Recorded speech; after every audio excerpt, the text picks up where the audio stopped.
জমাই বুলি কৈছো সেইকাৰণে বুলি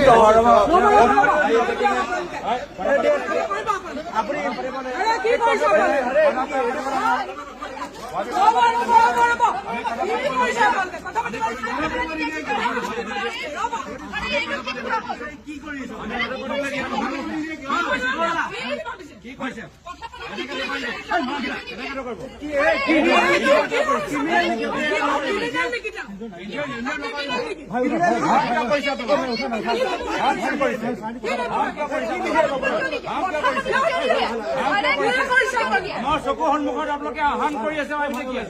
আমি দেখিছো আমাৰ চকুৰ সন্মুখত আপোনালোকে কথা পাতিবলৈ দিয়া নাই আপোনালোকে কি ক'লে যে কথা পাতিবলৈ দিব আমাৰ চকুৰ সন্মুখত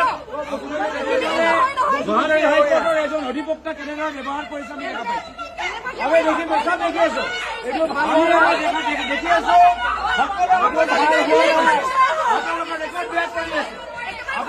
ইলিগাল কাম কৰাই আছে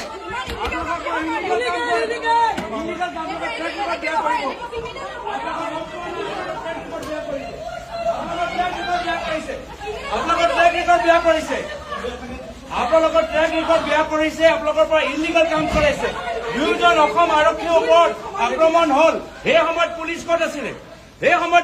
আছিলে 10 জনৰ নাম মন্ত্ৰীয়ে ললে 10 জনৰ ভিতৰত এই 8 জনক আপোনালোকে ধৰিব পৰা নাই অসম আৰক্ষী ইমান দুৰ্বল নেকি লখিমপুৰৰ পৰা গুৱাহাটীলৈ আহিছে কিন্তু অসম আৰক্ষী দুজন বিষয়াক যে আটক কৰিলে আক্ৰমণ কৰিলে তাত মানৱ নেতা ঘৰ জমাই বুলি কৈছো মানৱ নেতা ঘৰ লৈ গ'ল তেওঁলোকৰ বাসিন্দা ধৰি লৈ গ'ল তেতিয়া অসম আৰক্ষী নাই আপোনালোকৰ ৰেকৰ্ড বেয়া কৰি আছে